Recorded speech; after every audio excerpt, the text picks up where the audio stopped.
Shalom, Assalamualaikum warahmatullahi wabarakatuh.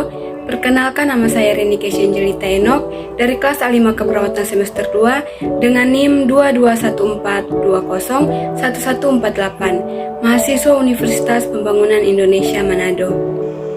Di video kali ini saya akan membuat video tentang software, hardware, dan brainware untuk memenuhi tugas UTS dengan mata kuliah komputer dasar dengan dosen pengampu Meini Taju STMkom. Materi yang akan dibahas, yang pertama hardware, kedua software, dan yang ketiga brainware. Hardware adalah segala piranti atau komponen dari sebuah komputer yang sifatnya bisa dilihat secara kasat mata dan bisa diraba secara langsung. Dengan kata lain, hardware merupakan komponen yang memiliki bentuk nyata. Hardware atau perangkat keras berfungsi untuk mendukung segala proses dalam komputerisasi dan bekerja sesuai perintah yang sudah ditentukan penggunanya atau yang sering disebut dengan brainware. Dengan adanya komponen hardware, maka bentuk output dari setiap proses bisa direalisasikan. Jenis-jenis hardware berdasarkan fungsinya. Yang pertama, perangkat masukan atau input device. Input device atau perangkat masukan adalah hardware atau perangkat keras yang berfungsi untuk memasukkan data atau informasi ke komputer. Data atau informasi tersebut dapat berbentuk gambar, teks, video, dan audio. Berikut beberapa contoh input device antara lain keyboard, mouse, mikrofon, dan webcam. Yang kedua, perangkat pemrosesan atau process device. Process device adalah perangkat komputer yang berfungsi untuk mengolah atau memproses berbagai data dan informasi yang dimasukkan ke dalam komputer. Process device dapat juga disebut sebagai otak komputer karena dapat memproses informasi yang dimasukkan ke komputer. Berikut beberapa contoh process device adalah yang pertama, Central Processing Unit. Yang kedua, Video Graphics Adapter. Ketiga, Random Access Memory. Dan keempat, Power Supply. 3. Perangkat keluaran atau output device.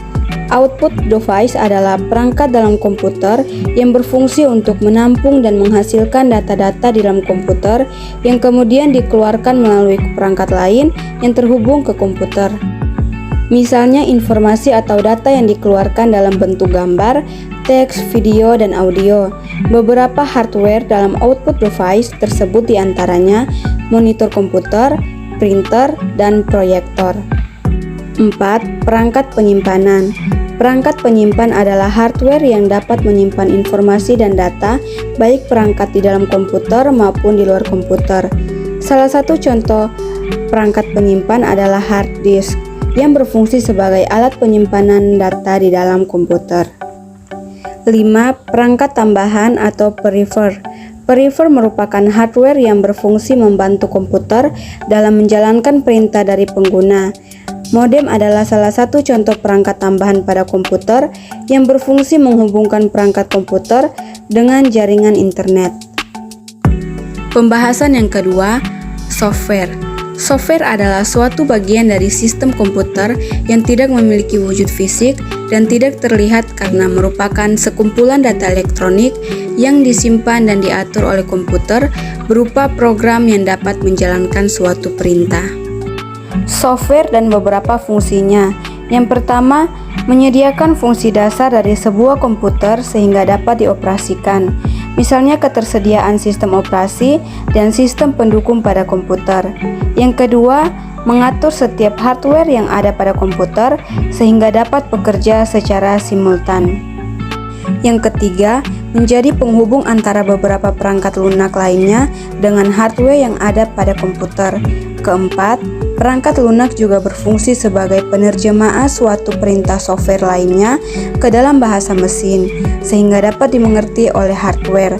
Yang kelima, software juga dapat mengidentifikasi suatu program yang ada pada sebuah komputer. Contoh software atau perangkat lunak. Yang pertama, Microsoft Windows, yaitu sistem operasi komputer yang berbasis command line. Kedua, Microsoft Office Word, yaitu piranti lunak yang berfungsi untuk membuat dan mengedit sebuah dokumen. Yang ketiga, Microsoft Office PowerPoint, yaitu software untuk membuat presentasi, video, dan lain-lain. Keempat, Google Chrome, yaitu software yang berfungsi sebagai internet browser. Kelima, Photoshop, yaitu software untuk membuat dan mengedit gambar atau foto. Kelima, VCL Media Player, yaitu software pemutar video. Yang ketujuh, Facetune Image Viewer, yaitu software untuk membuka dan mengedit file gambar di dalam komputer. Pembahasan yang ketiga, Brainware.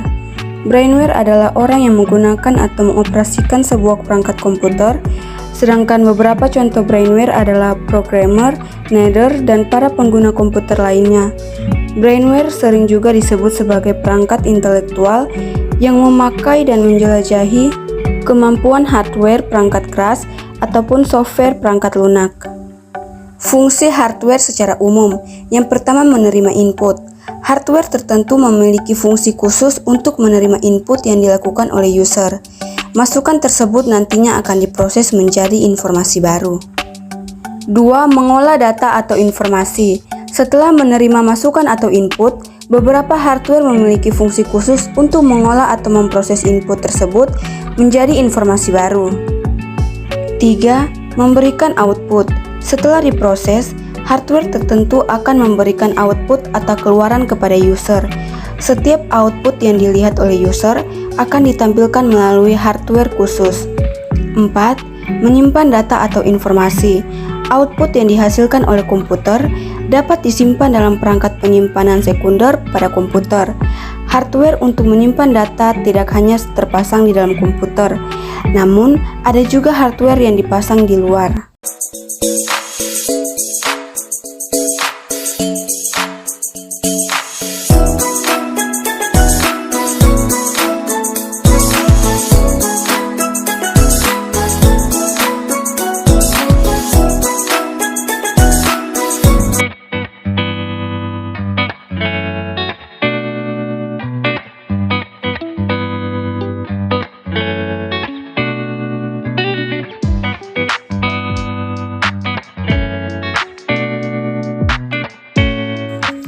Ayo segera daftar menjadi mahasiswa Universitas Pembangunan Indonesia, Manado.